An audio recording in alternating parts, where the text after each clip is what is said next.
Muy buenas tardes a todos. Soy Isabel Durán, bienvenidos y muchísimas gracias por asistir a esta mesa redonda de las jornadas organizadas con motivo del 425 aniversario del ICAM. Gracias también a los patrocinadores que han hecho posible la organización de estas jornadas. Y en esta interesantísima mesa sobre el arbitraje en un Estado de Derecho, voy a poner muy poquitos deberes, ¿no? Porque me gustaría que no nos fuéramos sin dar respuesta a unas muy simples y muy rápidas preguntas. Si es posible un arbitraje más eficiente, más rápido y menos costoso, si hay otras posibilidades de arbitraje administrativo o si es necesario profundizar en la colaboración entre jueces y árbitros. Por ejemplo, yo ahí lo dejo. Les invitamos a todos encarecidamente a que participen en la mesa durante esta hora y cuarto de la que disponemos y después abriremos ese turno de ruegos y preguntas durante 15 minutos, a ver si vamos bien de tiempo. Así que vamos a conocer a nuestros ilustres ponentes de la mano de José Ignacio Monedero, diputado, secretario de la Junta de Gobierno del ICAM.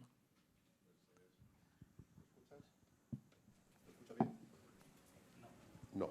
Te doy mi micro.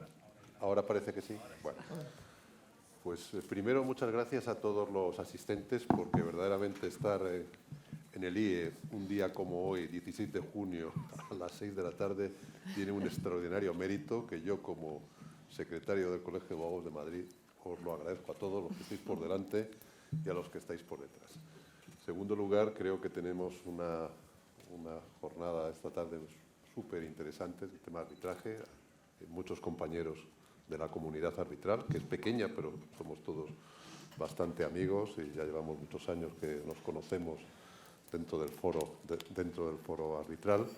Y sin más, pues voy a presentar al panel de esta tarde.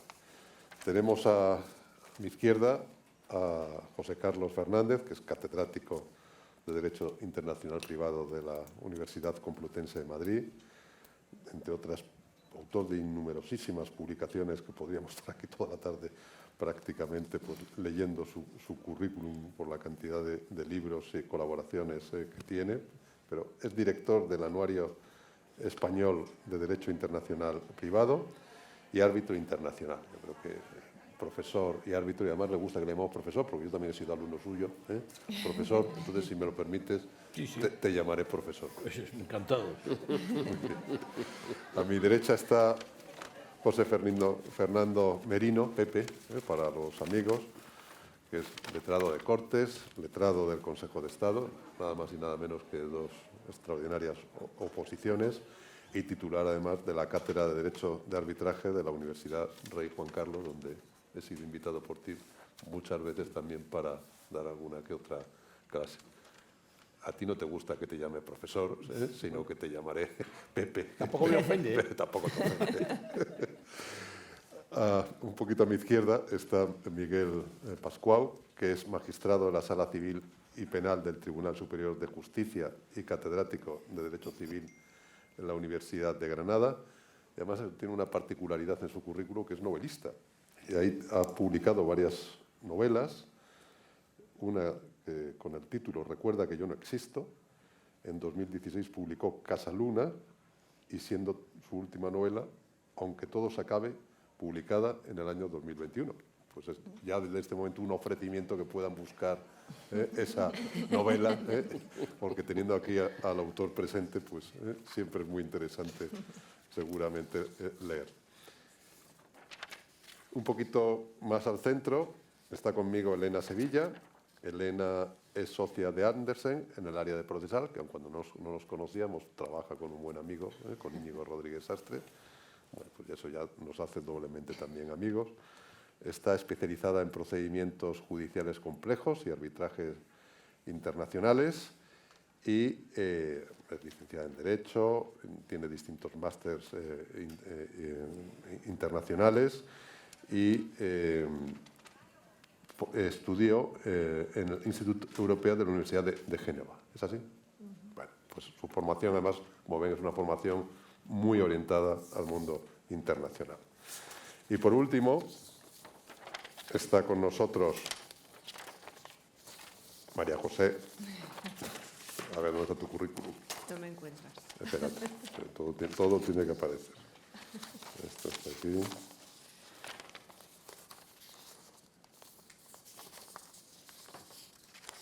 Bueno, da igual, te presento sin currículum. Es María José Menéndez, que es una magnífica abogada, también muy especializada en el área de Derecho Internacional. Ha sido socia directora de ASUST, donde sigue trabajando como socia, y yo creo que también ocupando alguna responsabilidad ya a nivel internacional sí. dentro del despacho, y también pues muy adicta a los foros de arbitraje y una experta en este sector. Hechas estas presentaciones, pues yo lo que me corresponde en este momento es cederle los trastos al profesor y pediros que, por favor, pues le pongáis las cosas complicadas. A los profesores hay que hacerles el trabajo difícil, Pues y someterle a todo tipo de cuestiones. Con mucho gusto. Y muchas gracias, os reitero. Hoy han salido 4 sentencias del Tribunal Superior de Justicia de Madrid, muy interesantes. Se habla en todas ellas del Estado de Derecho. Parece que es un tema reiterativo. Y no es porque sean las del Tribunal Superior de Justicia de Madrid las más importantes, pero obviamente el 80%, el 90%, el 70-80% de los arbitrajes que se hacen en España se hacen en Madrid, y por tanto pues la jurisprudencia del Tribunal Superior de Justicia es sumamente importante, lo cual no significa que otros tribunales superiores de justicia pues hagan una jurisprudencia extraordinaria, ¿no? Como aquí tenemos el caso del magistrado Miguel Pascual, ¿no? del Tribunal Superior de Justicia de Andalucía. Entonces, llevamos 70 años de arbitraje, con una ley de arbitraje, y ya con una ley de arbitraje mucho más moderna desde el año 80 y desde un modelo homologado desde el año 2011, del año 2003, que el año 2011 se desgració bastante, pero en fin, que el modelo del 2003 es el que vale en realidad. Y entonces, pues, han pasado muchas cosas, y sobre esto, pues, lo más importante para trazar lo que significa el arbitraje en un Estado de Derecho es, digamos, la aceptación que se puede tener. Y ha habido distintas etapas en orden a la aceptación, porque desde que aparece la Constitución española se plantea el problema de si la ley de arbitraje de 1953, digamos, era acorde con la Constitución, y posteriormente, en aquel momento, en el 78, pues, y los años siguientes, pues había 2 rechazos hacia el arbitraje importantes. Por una parte, del sector judicial. El sector judicial no lo veía con buen agrado eso de que les invadieran competencias. En segundo lugar, pues la ley de arbitraje se hace en el 88, en pleno rodillo socialista. Los socialistas tampoco estaban de acuerdo con el arbitraje, decían que el arbitraje... Don Federico de Castro tampoco estaba de acuerdo, decía que era, digamos, un elemento muy peligroso. Es decir, que había pues, muchos elementos negativos, y por otra parte pues, estaban los grandes defensores del arbitraje, entre los cuales hay que citar, por supuesto, a Bernardo Cremades, que era, digamos, el gran impulsor del arbitraje. En este contexto,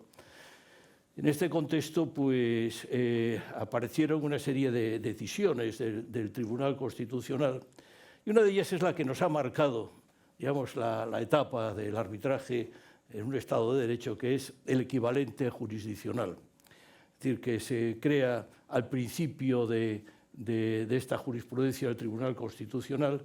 Yo le preguntaría a Fernando Merino qué opinión tiene digamos, de esta etapa que inaugura la noción de equivalente jurisdiccional, hasta que la noción del tribunal de equivalente jurisdiccional ha caído, y entonces pues yo creo que ese es el elemento esencial para ir trazando un poco los argumentos de la tarde de hoy. Bueno, yo creo que la teoría o la doctrina del equivalente jurisdiccional... ¿Se oye? Vale, gracias.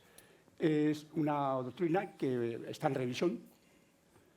Todavía le queda algo de munición, poca, pero está en revisión. Ahora, lo que ocurre con esa teoría es que hay una etapa que es que entre la Constitución y la ley del 88 es tierra de baldío, no hay nada.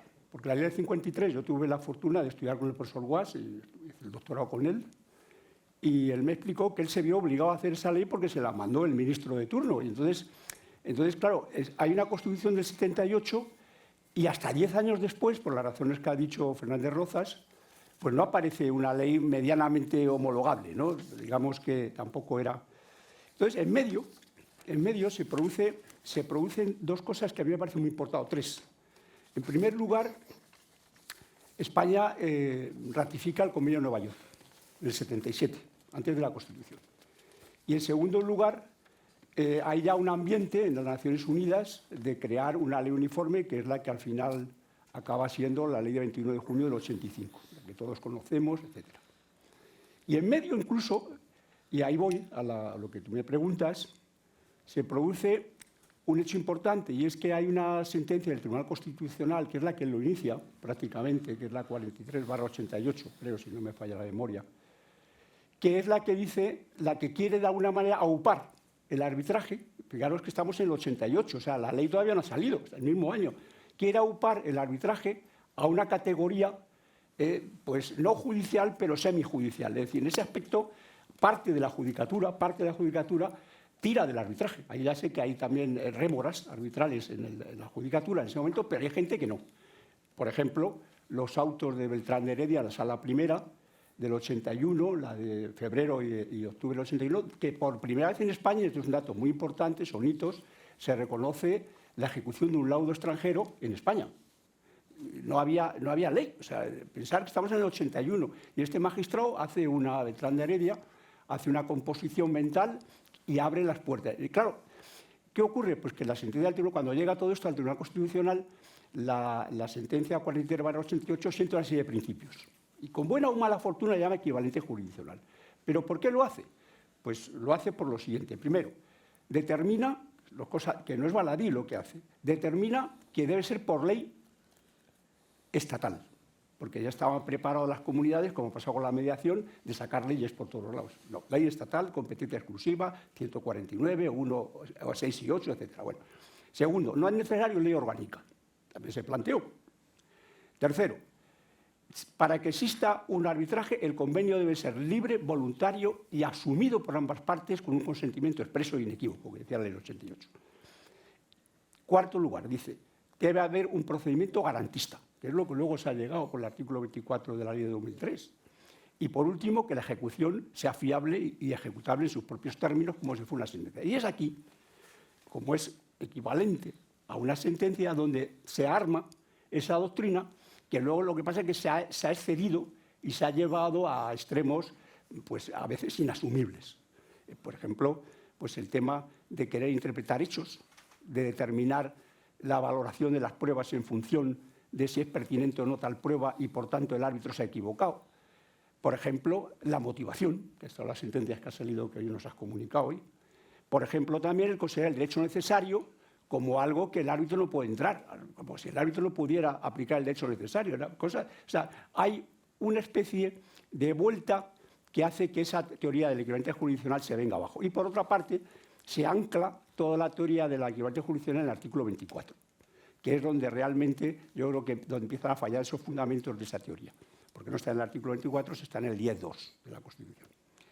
Y este es un poco el estigma o el paradigma, podríamos decir, que se crea en torno al equivalente jurisdiccional. Hoy en revisión, porque evidentemente el árbitro, como bien se ha dicho, cuando un laudo es atacado e impugnado, lo que determina el tribunal competente, en este caso la Sala de lo Civil y Penal de los Tribunales Superiores de Justicia de Madrid, es que no es un laudo que rescinde, recisorio, sino meramente rescindente, es decir, no puede meterse a suplir la función del árbitro. Y ahí a lo mejor es donde aquella sentencia llegó demasiado lejos. Como, por ejemplo, la motivación, esta última sentencia que ha salido, me parece importantísima, la sentencia del Tribunal Constitucional, que os recomiendo que la leáis, la 50/ de este año, 2022, creo que es de 4 de abril, donde dice, bueno, el árbitro tiene una motivación, pero esa motivación no tiene por qué ser la del juez. Claro. Y efectivamente, bueno, pues se van reconstruyendo una serie de casillas que estaban absolutamente descolocadas y se desarma un poco la doctrina del equivalente jurídico. O sea, ¿qué papel jugó? Pues jugó un papel al principio reconstitutivo del arbitraje, pero luego ha habido un exceso, sobre todo por la Sala Civil y Penal del Tribunal Superior de Justicia de Madrid, que en 5 años, del 2016 al 2015, mejor dicho, al 2020, lo he hablado con el profesor de Rocela, nos gusta llamarlo el quinquenio ominoso, porque realmente, como bien ha dicho, el 90% de los arbitrajes, bueno, quizá el 85%, porque también en Barcelona no hay, pero bueno, en Madrid, claro, si ese tribunal empezó a meterse que si no había motivación suficiente, que si la interpretación de los hechos a partir de la prueba que había valorado el árbitro no era la suficiente para llegar a la motivación del laudo, que si se había aplicado el derecho necesario, se crea una nueva figura, que es el derecho público, el orden público económico. Bueno, todo esto destruye el arbitraje. Por eso hay que poner unas barreras a aquella sentencia seminal, que fue la del 43/88, que hay que defenderla, pero en sus justos términos, no en el desboque y en el desmadre que se ha producido, sobre todo por el Tribunal Superior de Justicia de Madrid, que hoy ha vuelto otra vez. Hay que decir también que ese quinquenio ominoso, que yo le llamo, nunca fueron sentencias unánimes, sino que era de 3-2. Siempre el presidente, no vamos a citar nombres, pues siempre hacía su voto y además explicaba que estaba en contra de la argumentación y del fallo. No solamente, claro, todo esto es lo que ha constituido el equivalente jurisdiccional, que hoy se está descomponiendo porque se ha llegado demasiado lejos por la acción de uno de los tribunales que eran competentes, un tribunal simplemente de apoyo, que era el competente, que era el de Madrid. Y por eso hoy está en crisis ese concepto. Muy bien.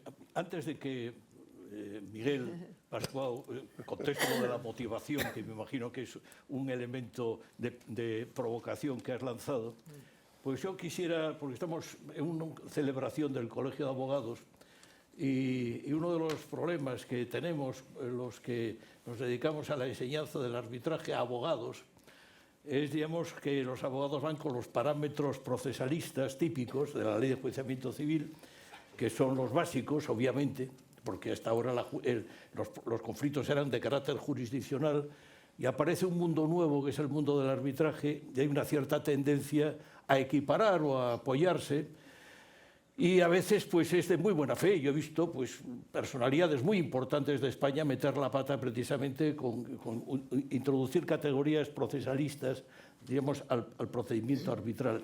Yo le preguntaría antes a Elena Sevilla, digamos, proceso jurisdiccional, proceso arbitral, diríamos, a partir del concepto de equivalente jurisdiccional que se ha eliminado, yo creo que es un concepto muy peligroso, porque diríamos de alguna manera se intentaba proyectar con este concepto jurisdiccional. Todavía hay países que consideran que el arbitraje es jurisdiccional. El caso de Chile es distinto porque en Chile sí es jurisdiccional, pero en Colombia, por ejemplo, todavía se mantiene que es jurisdiccional. Es decir, son polémicas que hoy día no tienen ningún sentido, ¿no? Ningún sentido. Pero el problema es este, ¿no? Es decir, que las categorías del derecho jurisdiccional aplicables al arbitraje son perturbadoras o no, ¿cómo lo ve? ¿O complementarias o cuál es el problema? Bueno, yo no quiero de alguna manera ahondar en la culpa, porque parece que hemos hablado del equivalente jurisdiccional y nos hemos referido al Tribunal Constitucional, y ahora me voy de nuevo a referir al Tribunal Constitucional y parece que estamos ahí metiendo el dedo en la llaga de todo lo que ha hecho mal, pero quizás si tuviera que señalar a un responsable de que ilustres figuras hayan de alguna manera confundido procedimiento arbitral o sustanciación de las actuaciones arbitrales con procedimiento civil, quizás el mayor responsable sea el Tribunal Constitucional, que en una sentencia del 91, o sea, dentro de toda esta tendencia, sacó una sentencia en la que vino a decir, y lo tengo aquí apuntado porque revisándolo me ha llamado la atención, es evidente que la creación de órganos de naturaleza arbitral y el establecimiento de un procedimiento heterocompositivo es materia de legislación procesal civil. Entonces, claro, nos pasa lo mismo que con el equivalente. Perdón, ¿quién era el ponente? ¿No sería un catedrático de Derecho Procesal? Es decir, no, lo pregunto nada más. ¿No? El ponente no es lo decir, tengo, porque pero aquí tengo tenemos un la... catedrático de Derecho Civil, magistrado la también. sentencia Es decir, 62 que... barra No, 91. nada más. Perdón, Eso por sería favor. 92/91. Perdón, Efectivamente, 22 de marzo. No he cogido el 62 barra ponente, 91, Perdón, pero bueno. pero a lo mejor Pepe, ¿me puedes ayudar? Sí, pero no quiero decirlo. ¿Quién Vale. era procesalista? ¿Era civilista? Era civilista. No, es que la del equivalente jurisdiccional fue un procesalista. Sí, pero bueno, vale. Bien, pero fallecido ya y No buen vamos a amigo. echar Y, piedras bien, sobre- adelante. Está la anterior, pero bueno. Bueno, yo creo que con la exposición de motivos del 2003 esto se vino de alguna manera un poco a corregir, ¿no? Porque incluso el título quinto aluda a la sustanciación de las actuaciones arbitrales, pero es verdad que los tribunales han sido reticentes, a pesar de la aclaración de 2003, a subirse un poco a desglosar, ¿no? y a diferenciar entre estas dos formas, ¿no? de abordar un proceso. Tengo aquí algunas sentencias. En 2014 nos decía el Tribunal Superior de Justicia de Madrid que, bueno, que los arbitrajes no son aplicables necesariamente las normas del procedimiento de la Ley de Enjuiciamiento Civil, después de que se promulgara la Ley de Arbitraje. Y en el mismo año nos decía que, bueno, que a falta de una regulación expresa, pues algo así como que supletoriamente la Ley de Enjuiciamiento Civil. Entonces, bueno, pues no nos han ayudado mucho los tribunales, ¿no? Por suerte o por desgracia, tanto en 2015, sorprendentemente, como en 2021, esto se ha venido a aclarar. En 2015 se dijo algo así como, oye, no podemos utilizar, lo voy a leer, en cuanto a los escritos de demanda y contestación y reconvención en el ámbito jurisdiccional civil y también en el árbitro de prueba, hay que alejarse de la regulación civil. Era tibio, pero ya venía metiendo la patita, vamos a decirlo de esta manera, y en el 21 ya sí que claramente dice que no se puede judicializar el procedimiento arbitral porque le quita toda la flexibilidad y es contra natura de alguna manera para el arbitraje. Pero yo sí que quería apuntar que a mí me preocupa, me he sacado aquí una sentencia de mayo del 22, ¿es mayo del 22? Creo que sí, bueno, muy reciente, en la que viene a decir, es relativa, y no me voy a poner a explicarla, pero es relativa a la aplicación del artículo 40 a los criterios o cuando un árbitro se pronuncia sobre la necesaria suspensión por prejudicialidad penal de un arbitraje, y el Tribunal Constitucional nos dice que es trasladable.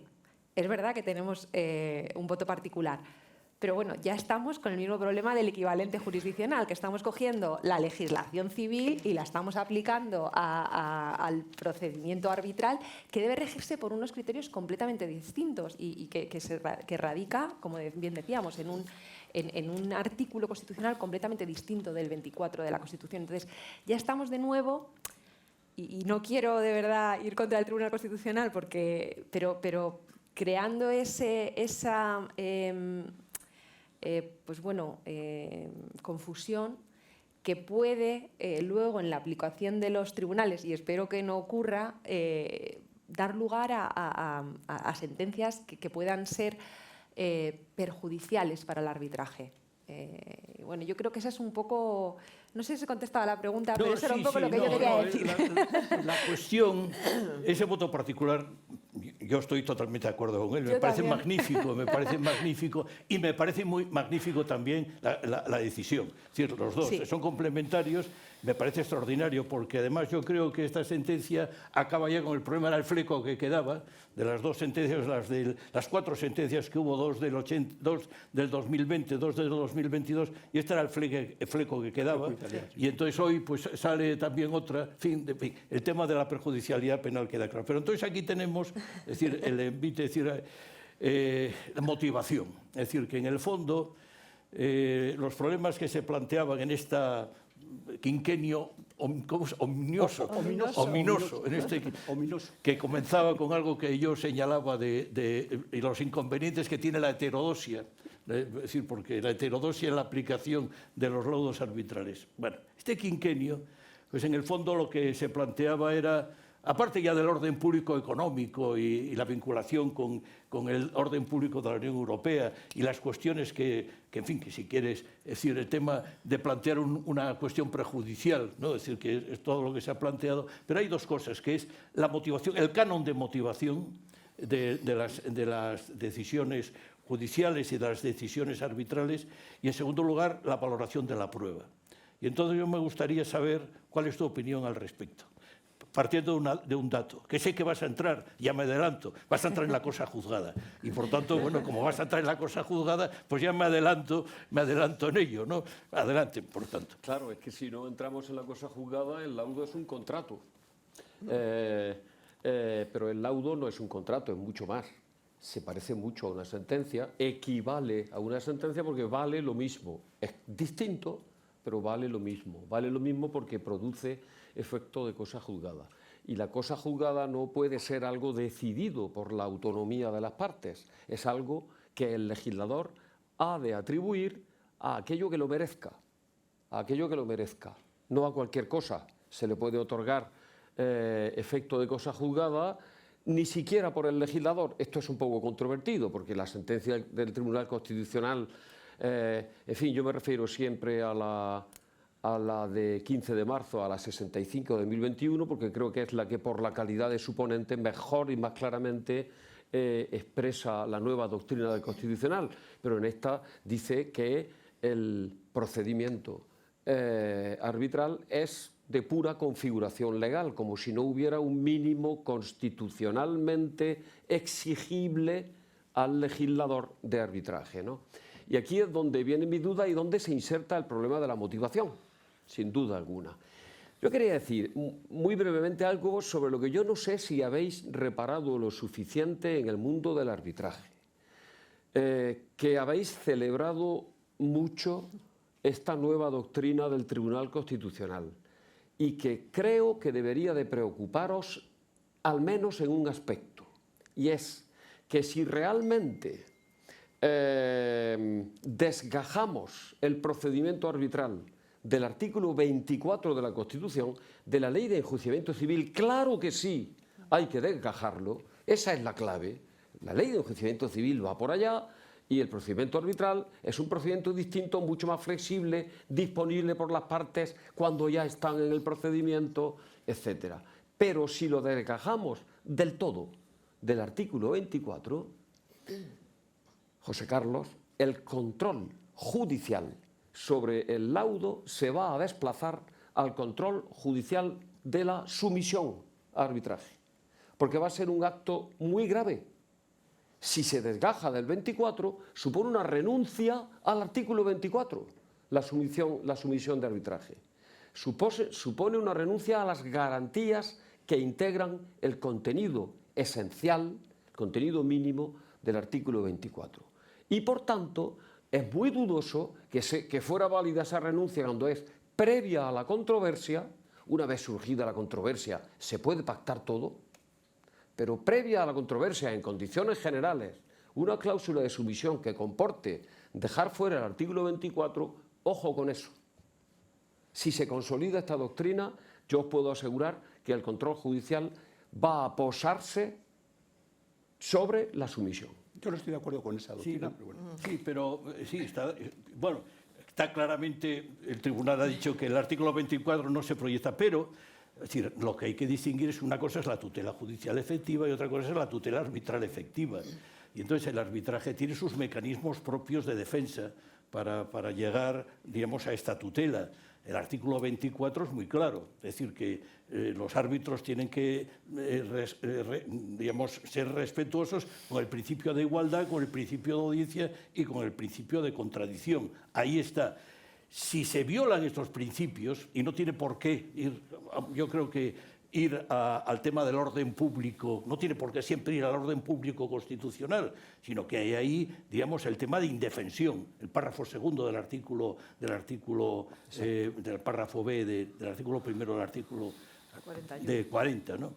Entonces, yo creo que luego está la tutela judicial efectiva en la acción de anulación, y por tanto es la que hay ahí. Yo no le veo mayores dificultades, porque aquí tenemos una persona de Panamá que ha escrito un libro, no sé si estaba, pero acabo de ver que no, se acaba de marchar, que acaba de escribir un libro sobre la Constitución y la tutela, es decir, el arbitraje. donde digamos, se plantean todas estas cuestiones. Bueno, yo discrepo, pero yo creo que hay suficientes garantías. Yo no sé lo que opina María José sobre este tema. Bueno, muchas gracias, José Carlos. Pues yo también discrepo un poco de lo que ha dicho Miguel, porque básicamente el Tribunal Constitucional ha dicho, y no ya solamente ahora, lo ha dicho desde el año 94, 95, en las primeras sentencias, que el control judicial sobre los laudos es un control externo. Entonces, el hecho de que el laudo tenga la motivación acorde a los criterios que se hubieran convenido, incluso es algo que ahora con gran escándalo de algunos magistrados ha ratificado el propio Tribunal Constitucional, en sí mismo no supone una renuncia a la tutela judicial efectiva, porque precisamente el arbitraje consiste en que las partes han decidido someter la controversia a un sistema diferente de resolución de disputas.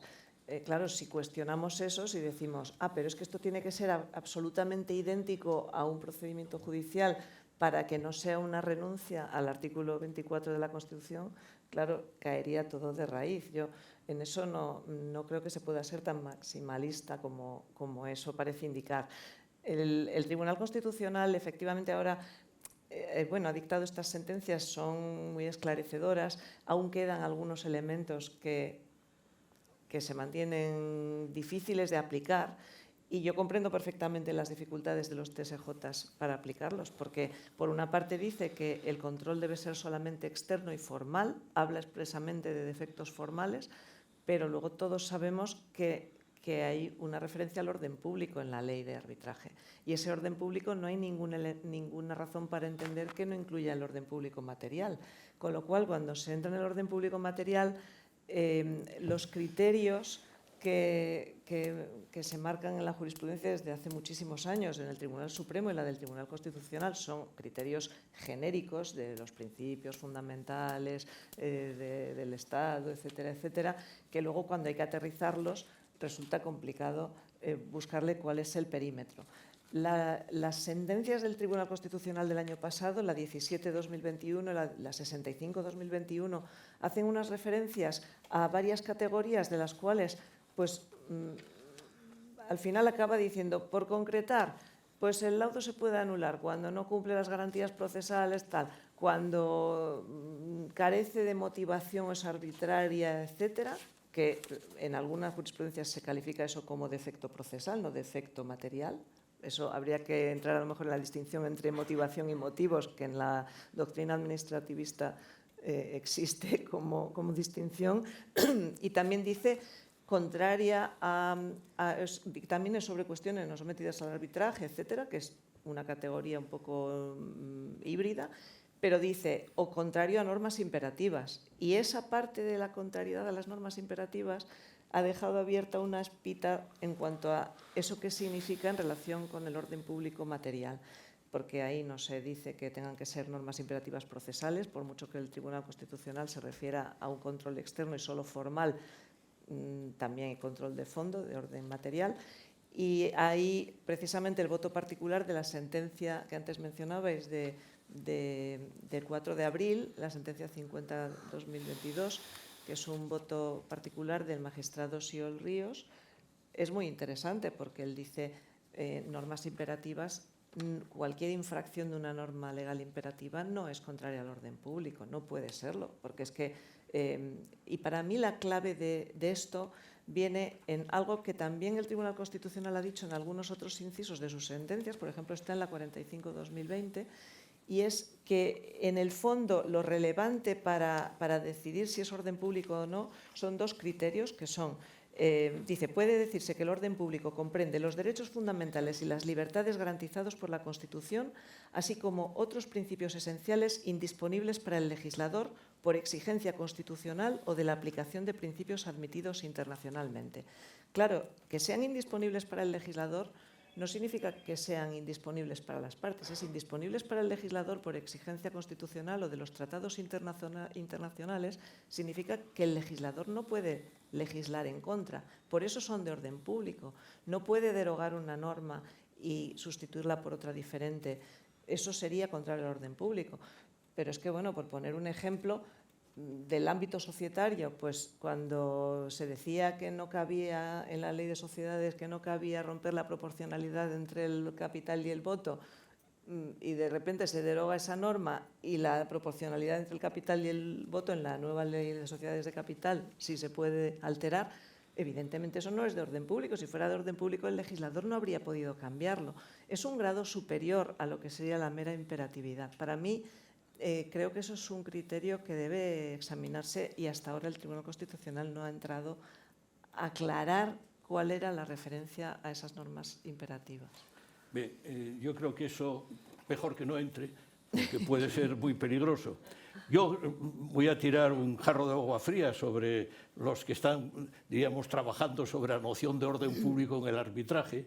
Aquí está Santiago Martínez Laje, que ha dedicado muchas horas de su vida a estudiar la materia, o Paco Prol, que no nos acompaña hoy aquí, pero que nos verá esto si se transmite. El problema es que bueno, nuestra construcción en el artículo 40 no es igual que la construcción que existe en la ley modelo, porque en la ley modelo se establecen las causales de instancia de parte y de oficio. Y aquí, digamos, el orden público sube hacia arriba y lo engloba todo. Y esto es lo que ha perturbado. Es decir, que no se ha delimitado como está delimitado en la ley modelo o como está delimitado en otros países, lo que es el orden público. Y es más, se planteó el problema de quitarlo. ¿Por qué vas a meter el orden público ahí? Cuando se hizo el artículo 5 de la Convención de Nueva York, pues en todos los trabajos preparatorios, el párrafo segundo del artículo 5, letra B, el orden público, pues dijo, lo quitamos y no, la International Bar Association lo propuso. Y entonces, bueno, pues aquí el problema que tenemos es que en nuestro artículo 40 el orden público se ha comido las causales anteriores. En todas vuestras sentencias siempre estáis orden público para esto, orden público para esto, es decir, esta clasificación. Y entonces, digamos, se ha perdido de la delimitación del orden público que debería de ser. Estamos todavía con la sentencia del Tribunal Supremo del 66 en el caso Benedicto contra Barquero. En fin, todo esto debería... Si vamos a la jurisprudencia francesa, aquí no hay orden público, es decir, que estas cosas no pasan. En Francia ni en otros países no pasan. Entonces aquí, digamos, es lo que se ha utilizado, diríamos, fruto de la omniosa, del periodo omnioso que digamos, nos ha dado y que ha dado mucha tinta, pero en el momento en el cual se acaba, se delimita el problema y está. Te doy la palabra. Sí, no, veréis, yo creo también que en España, el derecho español, históricamente tomó partido por la judicialización del arbitraje. Claro. Está en las raíces, está en las partidas. Está la Constitución del 12, que bajo el título quinto de la Constitución del 12 habla de los tribunales y procedimiento judicial y meterla al 280 y al 281, que es el arbitraje. Luego lo concibe bien, porque es el derecho de los ciudadanos a acabar sus contiendas por medio del arbitraje, que serán ejecutivas los laudos, pero lo deja metido ahí. ¿Qué pasa? Que cuando llega el legislador que codifica el Código Civil y la Ley de Enjuiciamiento Civil, el Código Civil, todo lo que hemos estudiado, era un precepto. Acuérdate, un precepto que nadie hacía. En cambio, la Ley de Enjuiciamiento Civil le da una categoría enorme, creando incluso dos recursos en la ley contra el laudo arbitral: el recurso de equidad y el de casación.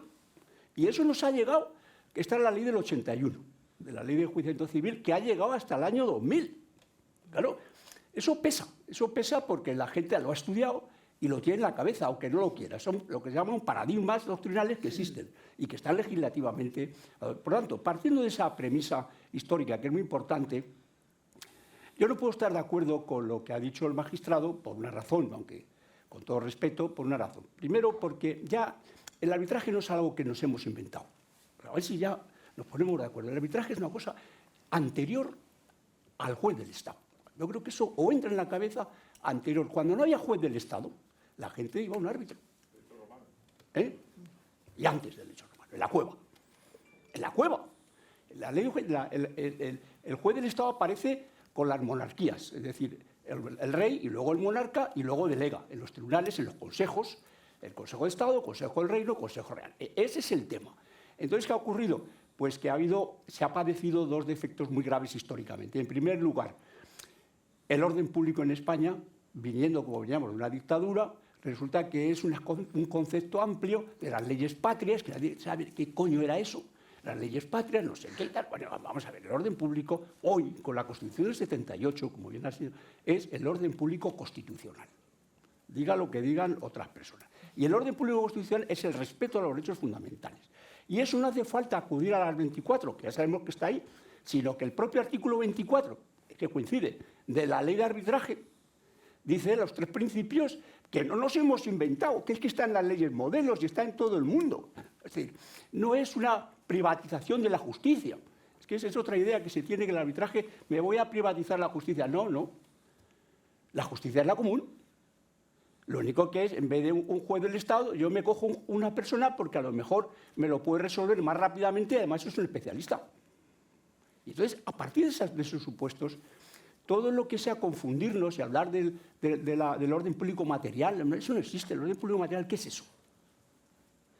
¿Qué es eso? Pues lo que habrá, Constitucional procesal, es que lo han distinguido las sentencias. Sí, del pero bueno, pero estamos aquí para discutir. En España la doctrina ha ido siempre por delante de los tribunales. El abuso del derecho se hace primero en las revistas y luego en la Sala Primera, en 1862, saca el abuso del derecho. Nosotros, el juez español es, con perdón, es bastante acomodado, en el sentido de que es la doctrina en su científicamente, bueno, perdonadme, de que si me he venido a hablar, ¿no? Es la que científicamente desarrolla y luego, al cabo del tiempo, empieza ya a tomar conciencia primero el legislador y luego el juez, que por supuesto tiene un sentido pues, de ponderación que debe tenerlo, por supuesto que sí. Por una parte, y por otra parte, y ya termino, tenéis que tener en cuenta una cosa, y es que realmente del arbitraje a los tribunales no se puede ir, solamente si hay impugnación del laudo, con lo cual ya entras en la zona judicial, y ahí es donde entra el artículo 24. Tú no puedes ir directamente, lo ha dicho el Tribunal Constitucional. Es decir, no cabe un acceso directo del arbitraje y ahora me voy a... No, aunque sean grupos normativos diferentes, usted no puede saltar. Usted viene porque hay un juez, no un árbitro, que ha metido la pata, a lo mejor en el procedimiento, etcétera, lo que haya sido.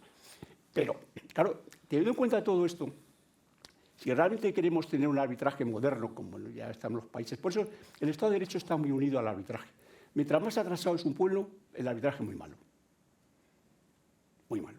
En cambio, mientras más se desarrolla el Estado de Derecho, el arbitraje es un jus dispositivum, es la libertad constitucional. Y a partir de ese que es un valor fundamental, no, más allá incluso de un derecho, es un valor fundamental del artículo 1.1 de la Constitución, realmente esto hay que protegerlo. Es decir, no puede llegar un señor y además un señor que provenía del Tribunal Constitucional, que era letrado allí, y empieza a cargarse los laudos. Esto es una vergüenza. El quinquenio este ha sido verdaderamente inaceptable. Bueno, no querían venir los operadores internacionales, corrígeme, no querían venir a Madrid, porque no te puedes fiar. Porque al final el órgano judicial, que es importantísimo, pero es un órgano de apoyo. El artículo 7 de la ley de arbitraje dice que no puede intervenir, es la intervención mínima de los tribunales, salvo que esa propia ley le llame al juzgado, al juez, salvo que le llame. Pero si la ley no le llama, las partes tampoco. Entonces, realmente hay que delimitar el mundo y tal. Y esto no es privatizar la justicia, es que esto lo tenemos que asumir. Esto es simplemente el mismo sistema jurídico con dos vehículos diferentes. Uno, ¿quiere pagar usted más? Pues vaya al arbitraje, porque el arbitraje no vale más dinero, eso está claro. Aunque sea más corto luego en recursos. Bueno, podríamos hablar también de ese tema, porque también los abogados emplean mucho, es anticíclico, los procesos. Lo emplean, bueno, como más en un laudo, perdón, como más en un auto, cobro algo. Bueno, eso también es verdad. Pero bueno, no quiero entrar ahí, pero en fin, ya está. No, sí. En la puesta en marcha del quinquenio omnioso, digamos, obligaría a hacer como el libro de Javier Cercas, de la historia de un instante, es decir, que no fue por una causa, sino que fueron 6 o 7, que no es el momento ahora de señalar. No es una persona que en un momento determinado empezó a dictar, sino que hay muchas cosas ahí. Entonces yo le preguntaría al magistrado que orden público. Y entonces el orden público, de lo que hemos estado hablando, pues implica, y lo que has señalado tú, de alguna manera, si valorar el orden público obliga a entrar en el fondo. Y precisamente, pues una de las características que tiene la acción de anulación es que no se puede entrar en el fondo. Entonces, orden público, delimitación, entrar en el fondo, pero antes, señalar un dato, ¿no? que es ¿por qué son tan largas? No las tuyas, que son muy buenas, es decir, no es por nada, ¿no?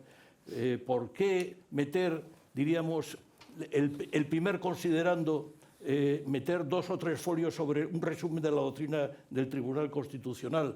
Cuando se habla de la motivación, meter toda la jurisprudencia del Tribunal Supremo y del Tribunal, que eso llena páginas, pero esas páginas, digamos, se van tachando. Es decir, que, diríamos, lógicamente hoy, de los laudos, pues solo saqué 3 párrafos, lo demás, diríamos, era, digamos, cosa que no tenía. Entonces, vinculado con esto, y que entras, porque claro, entras en el fondo, la motivación, si ha habido indefensión, entonces entra, y no, es que dijo, y entonces se aprovecha para entrar en el fondo y decir lo que dijo el señor árbitro, y no sé por qué llaman el señor árbitro, y además con mayúscula, ¿no? Es decir, que no sé por qué, pero la cuestión es, ¿no se deberían hacer las sentencias más cortas?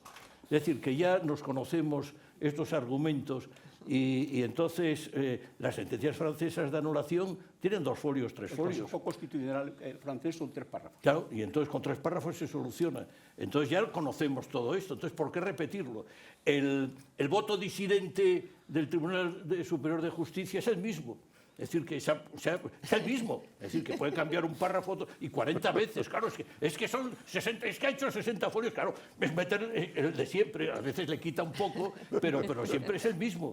Entonces, bueno, esta es la pregunta. ¿Por qué tan largas las decisiones? ¿Hay una competición, acaso, entre magistrados para hacer estas decisiones tan sumamente largas Pero, que José nos Carlos, cuesta mucho no. trabajo?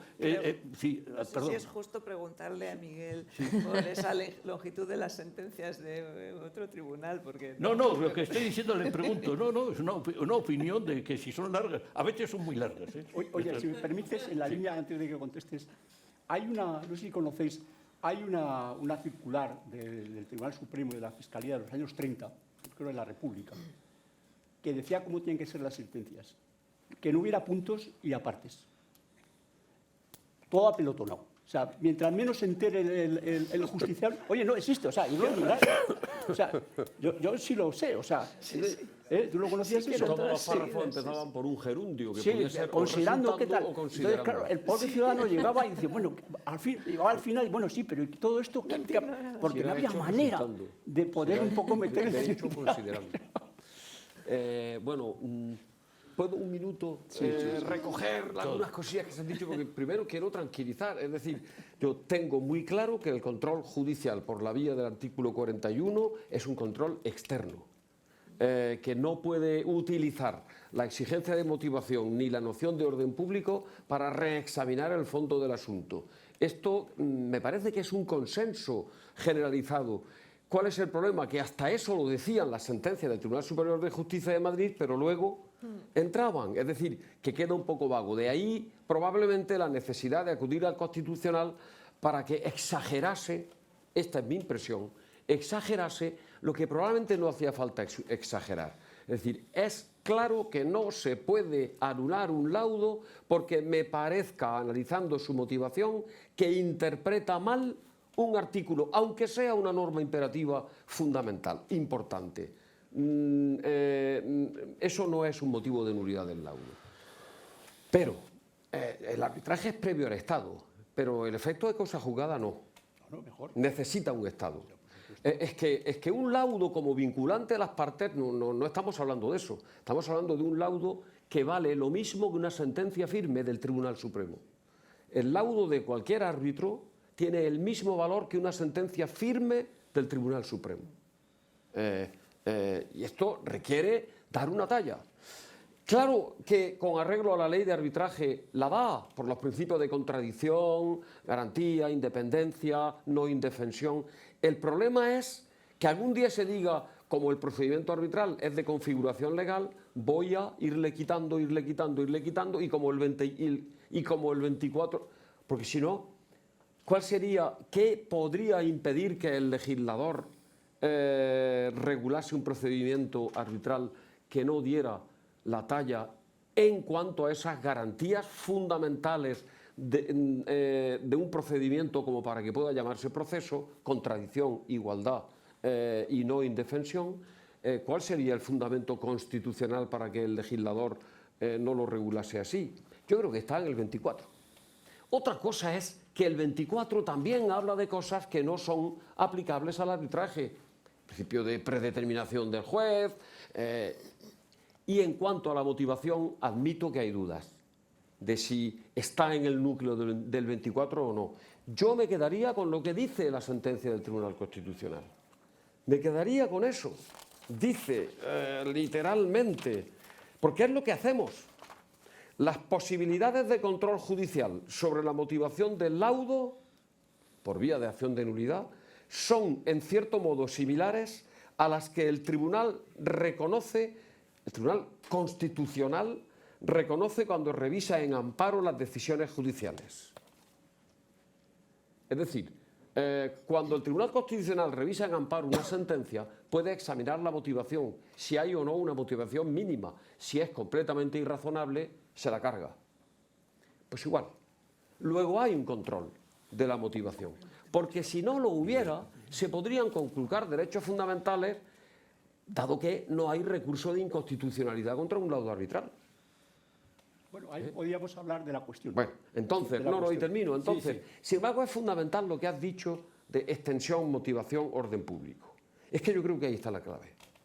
Bueno, las sentencias cuanto más breves mejor, pero para hacer una sentencia breve hace falta mucho tiempo. Para hacerla muy extensa no hace falta tanto tiempo. Es cuestión de ir echando y luego medio colocando, ¿no? Entonces, eso, bueno, pues sí, yo creo que hay que tender a la concisión, pero que eso requiere tiempo. Pero incluso respecto de este problema que estamos hablando, cuando tú tienes que dedicar tanta argumentación para demostrar que el laudo está insuficientemente motivado, malo. Que es lo que decían los votos particulares de Vieira a las sentencias cuyo ponente era Santos Mijandes. Es decir, la falta de motivación o la vulneración del orden público tiene que ser patente, o como decía el profesor Fernández Campos, a quien creo que conocen, el laudo al leerlo tiene que resultar repugnante, es decir, tiene que herir el laudo para que realmente la motivación sea arbitraria. Os puedo poner algunos casos, no los voy a poner porque no hay tiempo, de laudos que hemos anulado por una motivación aberrante, que creo que no tendríais duda de que son laudos que deben anularse, ¿no? Por tanto, la cuestión no es tanto si la norma es constitucional, para que sea orden público, es constitucional. Yo creo que el legislador puede definir el orden público. O sea, no es solo lo que es indisponible para el legislador. La noción de orden público ciñe la autonomía de la voluntad. La clave está en que la vulneración sea patente.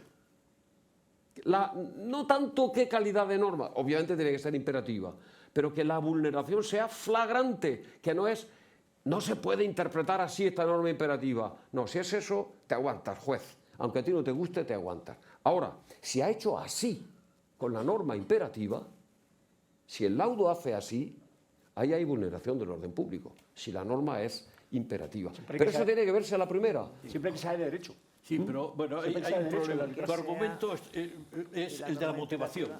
Es asumible, sí, ahora te doy la palabra, es asumible para arbitraje interno, no lo es para el arbitraje internacional, porque el artículo 37.4 pues se metió ahí, pero se pudo haber quitado. Es decir, que no está aquí Alexis Moure, pero mucho se enfadó cuando se metió en Francia la motivación. No en todos los países, por ejemplo en Suecia, no se necesita que el laudo sea motivado. Pero es que eso tiene una justificación, si me permite, Sí. que es el arbitraje libre italiano.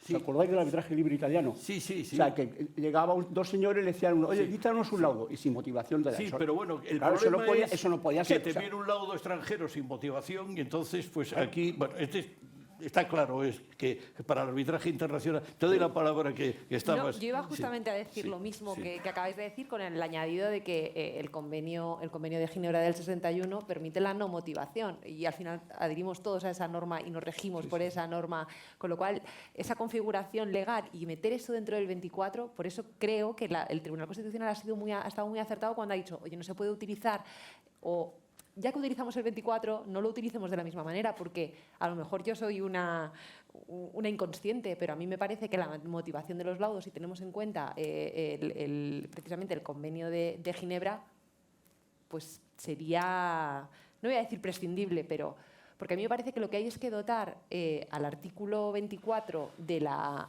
ley de arbitraje de imperatividad y dejarlo claro para que forme parte del orden público y por tanto tenga esa protección, porque no se trata de que ahora tengamos una instancia más, que tengamos un Tribunal Constitucional que venga a enmendarle la plana al Tribunal Superior de Justicia, que venga a enmendarle la plana al árbitro, porque al final se pierde la naturaleza propia del arbitraje, porque te tiras 10 o 15 años, como ha pasado con el laudo de Pero Mazar, fijaos qué diferencia para esto. Fijaos qué diferencia habría entre un convenio arbitral en el que antes de surgir la controversia, en condiciones generales se dice nos sometemos a un laudo sin motivación, a estando ya, habiendo surgido la controversia y pudiendo por tanto cualquiera de las partes ir al juez, en ese momento deciden someterse a arbitraje. Y en ese momento las partes dicen relevamos al árbitro de la obligación de motivar. Yo no tendría ningún inconveniente en eso. Eso no Ahora, se puede, no se puede. una renuncia previa a que surja la controversia tendría relaciones de constitucionalidad. Sí, bueno, el No, laudo no, por no acuerdo puedes, de las a no ser que partes. sea El laudo un por laudo acuerdo de las transaccional. partes. Claro, es que es Pero al si que no, se no puedes, refiere. o sea, tú no puedes decir con la ley española, a no ser que llegas a un acuerdo, un laudo homologado, que es como se llama, tú no puedes hacer eso. No, en la ley española está claro que no, puede, pero en otros países, Bueno, de pero estamos hecho, hablando puedes de lo que incluso- el contexto Sí. Lo judicial permite español. directamente uno de los párrafos del artículo 37, en Sí. el caso El en 4, que... el 4, sí. Sí, Y el no, párrafo lo tengo cuarto, aquí, sí, el sí. laudo- el laudo por acuerdo de las De hecho, puedes hasta Sí, renunciar a los salvo el caso recursos, a de las los demandas laudos de homologados. nulidad. En todo o sea, caso estamos hablando del eje ferenda, Sí. que es lo que a No, mí ya, me ya, importa. ya. Si la ley ahora mismo está bien, pero del eje ferenda a mí me parecería un modelo muy bueno el que se pueda relevar al árbitro por común acuerdo de las Sí, partes. bueno, y también de la acción de anulación y todo eso, en fin, que también... Bueno, esto nos llevaría también a la distinción entre arbitraje interno, que no es el caso de aquí. Pero la presentadora nos había hecho una pregunta y luego tenemos a los oyentes.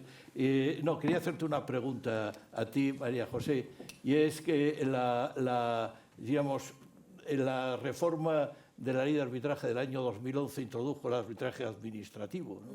Entonces, bueno, pues tenemos 11 años de experiencia. ¿Qué te parece, digamos, el contenido de esa reforma y qué juego ha dado y qué juego puede dar? Pues si te digo la verdad, yo no lo he visto practicar en gran extensión porque el arbitraje que más extendido está es el arbitraje comercial y luego el arbitraje de ciertos organismos administrativos que se pone a disposición de los consumidores es una rama completamente distinta del arbitraje. Al final todo es lo que es juntas arbitrales de consumo, la Junta de Transportes Terrestres, todo esto, de lo cual a veces complica también el panorama, porque a veces las sentencias de anulación se refieren precisamente a laudos dictados en esos foros que presentan una problemática totalmente diferente a la del arbitraje comercial. Y luego el hecho de que las administraciones se puedan someter a arbitraje en ciertos ámbitos sigue siendo, hasta donde yo conozco, y reconozco mi limitada experiencia en ese entorno, porque no lo he vivido en la práctica, una excepción. Y bueno, en Perú, por ejemplo, nos recuerdan siempre nuestros colegas de allí cómo la legislación peruana, tratando de incentivar la inversión precisamente extranjera, forzó que el Estado, en contratación con inversores extranjeros, se sometiera a arbitraje comercial internacional. Pero el hecho de que los contratos administrativos o en el ámbito de la administración el Estado español acepte ese arbitraje, obviamente más allá de los tratados de protección de inversiones, que está todo el mundo al tanto de los casos que ha habido y los 50 casos abiertos contra España en el tema de la energía, pero que creo que es un tema completamente distinto. pero que deriva ¿Alguien de de- la mesa? Sí, sí. Un tema muy Claro. importante, el arbitraje, no puedo estar muy de acuerdo contigo porque, es decir, este es un paso que no se quiere dar. Porque la ley del 2011 lo que establece, ya lo sabemos, es un arbitraje institucional entre órganos de la administración, aparte de que era el de consumo y tal, eso ya no me refiero. Pero el problema del arbitraje en las administraciones públicas parte de una sinrazón. Es decir, ¿por qué no se puede arbitrar un contrato del Estado? Primero, la categoría contrato del Estado. En Alemania tú hablas de un contrato del Estado y ¿de qué me está usted hablando? Es su BGB, su Código Civil, con una serie de garantías y prerrogativas de la administración que debe tener. Todo lo demás, lo que es la eficacia y, por supuesto, la parte de contratación inicial con unas garantías. pero todo lo que es el efecto contractual, derechos y obligaciones, es el Código Civil alemán. ¿Por qué no se puede eso llevar al arbitraje? Bueno, no sé si sabéis que hay cientos de millones de dólares, de euros en España, Europa, pero hablo de España, retenidos en los tribunales de obras públicas porque penden de los tribunales. Si eso se pudiera llevar al arbitraje, aparte que nos vendría muy bien a los árbitros, porque está bien, en Mollar, o sea, no son 100.000 euros en Mollar, pero no, dejando la broma aparte, ¿por qué no se lleva eso al arbitraje? Si se puede perfectamente. Es decir, lo que son potestades públicas son indeclinables. O sea, es decir, vamos a ver, elaborar un plan de urbanismo no se puede ir a los ciudadanos, pero eso es indeclinable. Porque, ahora bien, lo que es la gestión, lo que es la ejecución del plan, las sociedades mixtas, los convenios urbanísticos, no tiene ningún sentido que todo eso vaya a lo contencioso administrativo. De hecho, en Francia, fíjate que en Francia es un país administrativizado, ¿no? El Consejo de Estado francés ha dicho que hay que dar marcha libre en muchas materias, al arbitraje en derecho administrativo. Y aquí no se hace porque hay una sinrazón en la que no, porque claro, el Estado, el contencioso, tal. No, claro, bueno, está muy bien contencioso porque tienes el contencioso. Pero hay cuestiones que son perfectamente.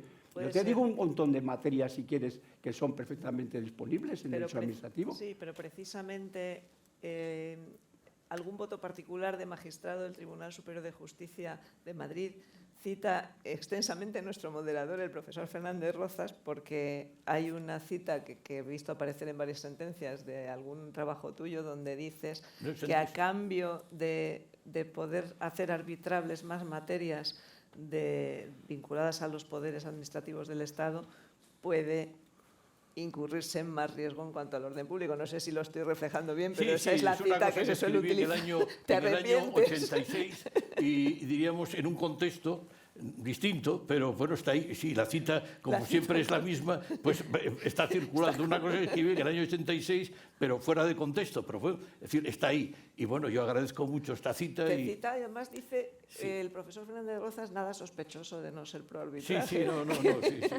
Sí, pero bueno, estas son gajes del oficio, sí, que reconozco que está ahí. Pero bueno, yo invito que esto es un artículo que escribí en la revista esta de Constitución y arbitraje, no, Constitución y Derecho Civil y Derecho Privado. Derecho Privado, y entonces el número 2 y bueno, y pescados de juventud, es decir, que no se puede equivocar. Pero vamos, creo que no, que leyendo lo del contexto se saca. ¿Alguien quiere añadir algo más del arbitraje administrativo? Si no, pasamos a las preguntas del público. Sí, tenemos que pasar a las preguntas del público. Adelante. Sí, Santiago Martínez Laje. Sí. Un micro. Muchas gracias. Soy Santiago Martínez Laje. Pido la palabra no por alusiones, que no ha podido ser más cariñosa la del profesor Fernando Rozas, sino por cuestiones. Quiero decir que quiero formular una pregunta a todos los miembros de la mesa después de felicitarlos por las magníficas intervenciones. La pregunta necesita una pequeñísima introducción. Las 5 sentencias, porque ya tenemos la última que habéis citado, del Constitucional, son de lo más bienvenidas.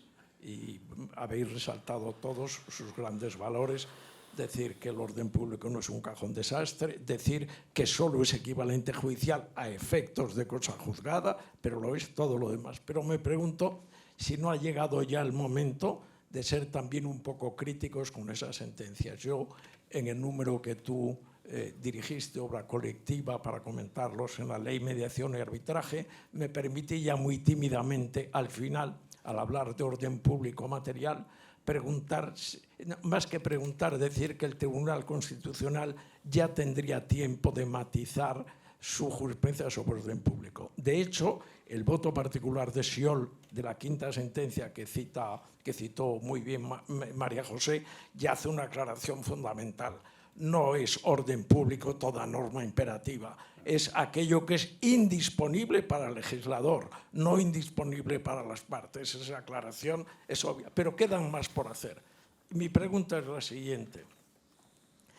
¿No os parece un poco atípico que en España todas las enmiendas que ha habido que hacer al Tribunal Superior de Justicia de Madrid en esos 5 años ominosos hayan tenido que ser hechas por el Tribunal Constitucional mediante recursos de amparo es muy excepcional. Sí. Hago la siguiente apreciación que debo, si no me equivoco, a la profesora Pía Calderón. En París estaba María José también, y la pregunta que hago al final de algún modo es inspirada por ella.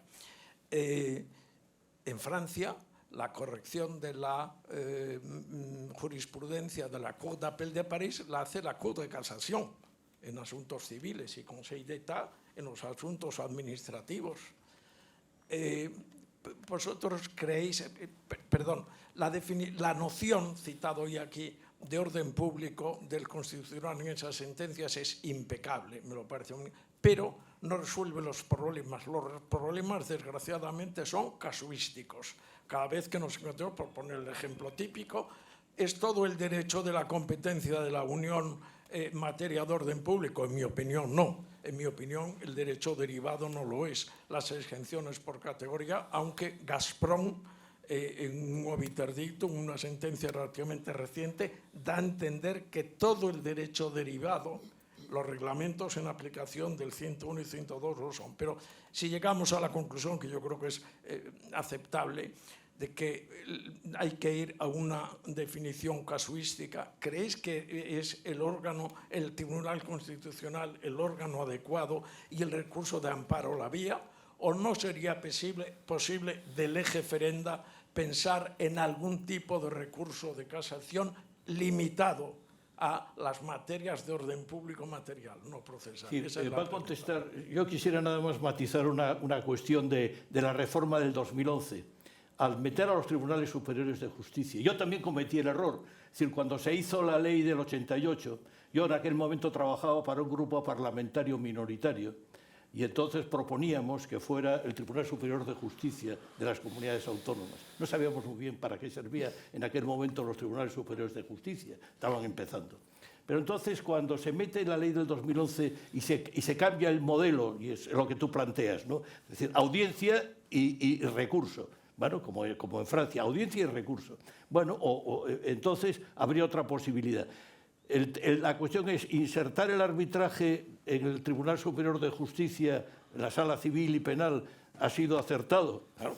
Entonces, pero bueno, esta es la aumentando la pregunta, doy la palabra al magistrado de la Sala Primera, Civil y Penal del Tribunal Superior de Justicia de Andalucía. Gracias. María José sabe que en un foro de encuentro de árbitros y jueces propusimos como conclusión la instauración de un recurso de casación contra las sentencias de los tribunales superiores de justicia que anulasen laudos, no contra las que confirmasen, porque entonces eso supondría un mayor retraso, mayor judicialización, contra las que anulasen. No porque anular sea en sí mismo. Oye, anular un laudo pues es parecido a anular un contrato, es una desgracia, ¿no? Para él. Pero no porque anular sea más grave que no anular, sino porque por esa vía el Tribunal Supremo, esa sería la finalidad, fuese perfilando la interpretación correcta del artículo 41, incluida la noción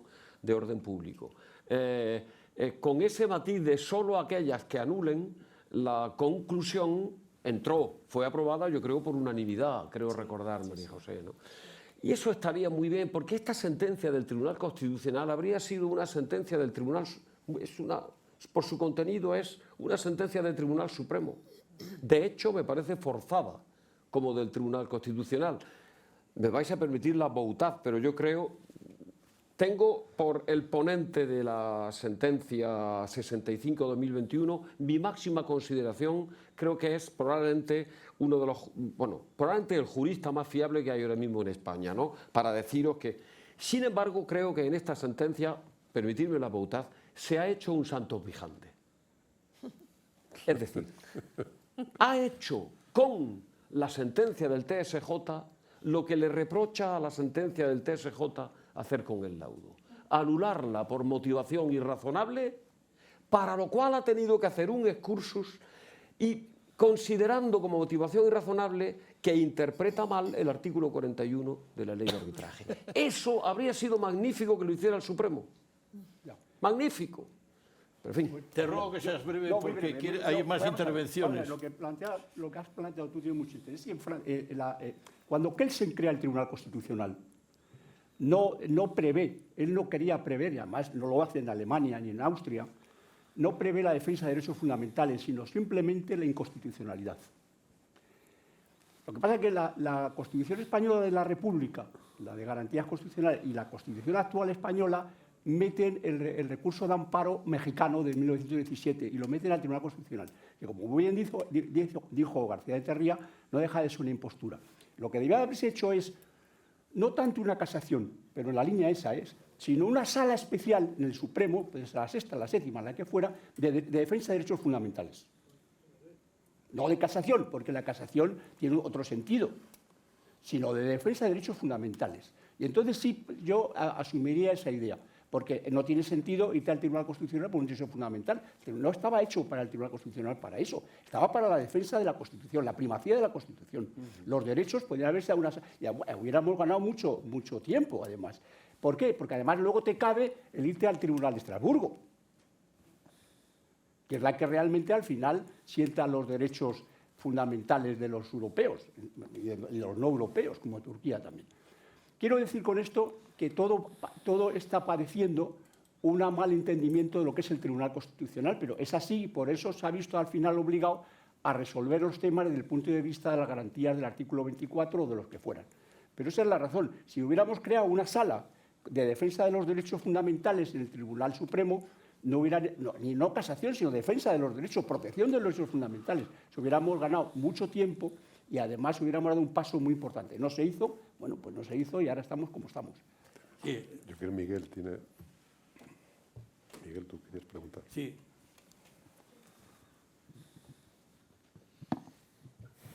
Gracias, buenas tardes. Soy Miguel Ángel Serrano. Al hilo de lo que he escuchado esta tarde, creo, y además coincido, pese al primer comentario de mi tocayo, Miguel, luego hablaremos que hablamos ya hace años y luego hablaremos de un tema, si te parece. Creo que la cuestión nuclear no es tanto lo del convenio, algunos casos de consumo, que a lo mejor puede ser, pero yo creo que eso está resuelto ya con la jurisprudencia, criterios de incorporación, transparencia, abusividad, etcétera, etcétera. Pero creo que el punto nuclear va a ser el de, a la luz de la jurisprudencia del Constitucional, va a ser el tema de, hablo de arbitraje de derecho y derecho español, no, arbitrajes internos, no internacionales. El tema de la motivación, la arbitrariedad y también un cierto comodín en algunos casos con el tema de orden público. Por ejemplo, y haciendo abstracción de un caso concreto que es más de entrar al fondo e interpretar, no tanto como que hubo un tema que está ahora pendiente, creo que de recurso de amparo relacionado con lo de la competencia, que si se había aplicado o no. Hago un planteamiento, haciendo abstracción de eso, un planteamiento en general. Sería un motivo de anulación de un laudo por falta de motivación en cuanto a arbitraria, aberrante, chirriante, que salta a los ojos, algo grueso, y podría ser también de orden público, por ejemplo, el supuesto en que en un arbitraje de derecho interno no se aplicase, en el caso donde se aplicase derecho de la Unión Europea y no se reconociese, por ejemplo, esa primacía del derecho de la Unión Europea o la jurisprudencia del Tribunal de Luxemburgo interpretando ese concreto derecho. Eso sería la primera pregunta. Y luego la segunda, más dirigida a Elena Sevilla, al hilo, coincido contigo y está claro que la ley de enjuiciamiento civil pues no se aplica. Ahora, no olvidemos que tampoco seamos tan radicales. Vía 4, analogía para ciertos supuestos donde no se haya previsto, donde los reglamentos haya lagunas, tal, pues no nos limitemos tanto los árbitros y, oye, que muchas veces por esa vía nos puede solucionar pues algunos problemas concretos sin que con ello estemos ni judicializando, sino como hay algunas sentencias del TSJ de Madrid, precisamente creo que a la hora de interpretar varios artículos 286 y en concreto el 408, que es una interpretación vía analogía, con los principios extraídos de la ley y aplicables al concreto procedimiento. Nada más, gracias. Sí, la primera pregunta es cuestión prejudicial, lo que se apuntaba ahí en estos votos particulares. ¿Cuál es? 5 minutos. Sí, no, es que, bueno, empezamos 10 minutos más tarde. Pero, decir que, bueno, pero vamos bien. Entonces, rápidamente... Sí, Yo sí. te estaba mirando a ti. No, es decir, que a mí me parece, es, digamos, una solución desesperada.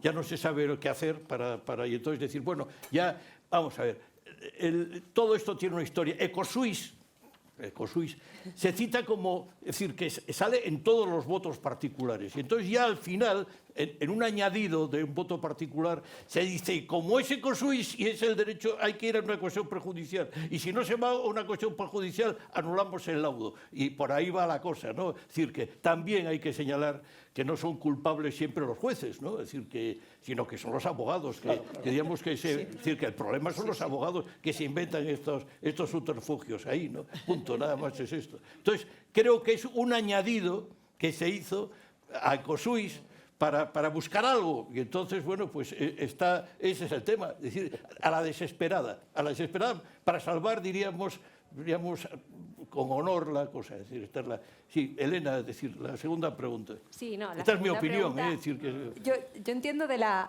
utilidad, porque además he sido árbitro y hay veces en las que dices, pues es que este pobre hombre tiene razón y ¿cómo lo hago? Pero yo creo que en los temas fundamentales y en las cuestiones fundamentales consigues articularlo en base a principios generales aplicables que forman parte del orden público procesal. Tengo, por ejemplo, ahora en mente el litis consorcio. Al final no te hace falta irte al artículo 12 de la Ley de Enjuiciamiento Civil. Lo puedes en el derecho de defensa de la parte, en el derecho a que un laudo que le vaya a afectar o una determinación, siempre y cuando forme parte del contrato o sea parte del contrato, es evidente que te lo puedes traer de esa forma. A mí me hace mucha gracia cuando me vienen con la carga de la prueba y me sacan ahí el artículo de la Ley de Enjuiciamiento Civil. No es necesario. Es verdad que hay algunos casos que dices, pero yo creo que ahí lo que tenemos es que hacer un trabajo a nivel Cortes, a nivel reglamentos, a nivel ley modelo, recomendaciones NUCMI. Es un trabajo distinto y a otro nivel. Claro, cuando no lo tienes dices, ¡jo, qué bien me viene la ley de enjuiciamiento civil! El problema es dónde pones el límite. Por unas cosas sí y otras no. También has tenido... Claro, también tenemos el caso de... Sí, de los abogados que no hacen arbitraje y te vienen con se han vulnerado los derechos porque el artículo... Y dices, pero bueno...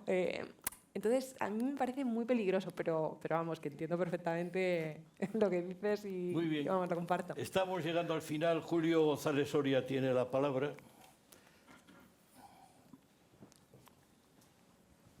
En primer lugar, felicitaros a todos por la brillantez de la exposición y como estoy casi de acuerdo con todo, menos con Miguel, en algunas otras cosas, pero otras también. Solamente dos puntualizaciones. Más que puntualizaciones, añadidos. Tú señalabas que efectivamente había una corriente cuando se hizo la ley de absoluta disconformidad en varios sectores. Os doy un ejemplo. Uno de los primeros laudos de la Corte de Arbitraje de Madrid, en la que el Tribunal Arbitral está formado por Jaime García Ñovero, Leopoldo Torres y yo mismo como presidente, pues fue un arbitraje complicado, pero fue oportuno porque llegó por primera vez un recurso de amparo al Tribunal Constitucional. Porque en ese momento lo que se decía directamente es que la ley del 88 no era constitucional, es decir, que estaba violentando el 24. Entonces ese fue el primer hito en el que el Tribunal Constitucional dijo, no, el 24 está bien. Y ahí salió algo que debía prosperar, pero no prosperó, y es hacer clarísimamente la determinación de que el arbitraje es otra cosa, que el arbitraje es también constitucional, pero de otro artículo de la Constitución, que es la voluntad de la autonomía de las partes. Es decir, que ahí está, José Fernando lo decía, y yo señalaba que en el Ordo Judiciorum Proprietorum del derecho romano era realmente arbitraje. Es decir, prácticamente tenías un convenio arbitral y tenías unos árbitros. Es decir, que está ahí, en los foros de casi toda la época medieval española, han funcionado maravillosamente los foros. Bueno, y no podemos decir las partidas. Es decir, que algunas veces pensamos en el arbitraje de la nefasta ley del 50 y tantos. Eso es un punto. Que quería insistir en que lo importante es la voluntad de las partes y como tal, Las partes han decidido en un momento determinado que en vez de acogerse a una oportunidad que le da la Constitución, que son los tribunales, deciden que sea otra vía. Y con todo lo que eso significa. Y sabemos que se puede equivocar el árbitro y no pasa nada. Es decir, si no está haciendo una situación rara. Segundo, el tema de las garantías. Tú tenías toda la razón, Miguel, decías sí, pero es que al arbitraje se le da un valor importante, que es una cosa juzgada. Decías muy acertadamente, un laudo arbitral tiene la fuerza de una sentencia del Tribunal Supremo. Pero bueno, yo creo que la ley está bien, porque ha establecido una contrapartida, es decir, de acuerdo, el Estado reconoce como cosa juzgada el laudo arbitral, pero le exijo que tenga unos mínimos exigibles, la contradicción, etcétera, etcétera. Entonces ya están ahí esas garantías. Y esas garantías son las que la propia ley de arbitraje no te permite hacer, y para eso tienes el recurso de anulación del laudo. Es decir, yo creo que está perfectamente regulado y no tenemos problema. Y para no alargarme más, en lo que se hablaba de las posibilidades que por el problema del Tribunal Superior de Justicia, etcétera, yo he comentado en algunas ocasiones con algunos magistrados del Supremo, no digo tampoco nombres, que una solución podía ser, porque el establecer otro recurso más, eso lo haría esto interminable, pero sí podía ser una solución que se estableciese una posibilidad de una cuestión de configuración de doctrina o de unificación de doctrina en el Supremo. Es decir, que los tribunales superiores de justicia pudiesen pedir una unificación de doctrina. Sí, bueno, y eso podía ser importante. Sí, bueno, el Club Español del Arbitraje pues hizo un proyecto donde, digamos, está este recurso de interés de ley muy fundamentado, muy bien hecho. Yo no sé quién lo habrá hecho, pero está muy bien hecho. Y entonces la persona que lo hizo no estaba de acuerdo, pero lo hizo muy bien. Entonces está ahí puesto, es decir, que la posibilidad está. Un matiz a la pregunta tuya, ¿no?, que se planteó. Autonomía de la voluntad no es un principio constitucional, ¿eh? Esto es importante, es decir, que es un principio fundamental, pero no es constitucional. Entonces esto se planteó en los debates que Óscar Alzaga, que digamos, tuvo una intervención muy importante cuando se hizo, digamos, la modificación del artículo, no me acuerdo, un artículo de la ley del 53, diciendo que iba en contra del artículo 24 de la ley del 53, José acuérdate, Carlos, porque iba en contra, ya. Yo he intervenido muy poco, sí, porque sí, mi obligación es llevar el tiempo. Sí, no, pero acabo ya. Entonces, diríamos, se fundamentaba en el artículo 38, en fin. Yo lo que creo es que el Tribunal Constitucional, al irse al artículo 9 y tal, yo creo que esto lo ha solucionado bien. El 10, perdón. No, y no, es decir, por el principio de autonomía de la voluntad. Pero muy bien. Muchas gracias por la intervención. Pásame los trastos. Te paso los tratos para rápidamente clausurar esta mesa. De acuerdo. Nos habéis robado, que conste, nos habéis robado 10 minutos. El arbitraje podríamos estar aquí 48 horas seguidas, probablemente todo el tiempo, y seguiríamos hablando más o menos de cosas parecidas. Yo quiero dar las gracias a José Carlos, a los dos profesores, y a José Fernando, que están aquí, a María José, por supuesto, a Elena, perdón, y a Miguel, por esta sesión tan interesante que hemos tenido. Y ahora me voy a meter en mi papel. A pesar de estar en el Instituto de Empresa, yo quiero vender los cursos de arbitraje del Colegio de Abogados de Madrid, que dirige aquí el profesor José Carlos, que él se encarga de toda la parte de formación, donde os podéis perfectamente apuntar a precios muy módicos, además, y probablemente ampliar todos los conocimientos sobre el tema del arbitraje. Muchísimas gracias y ahora un fuerte aplauso para ellos.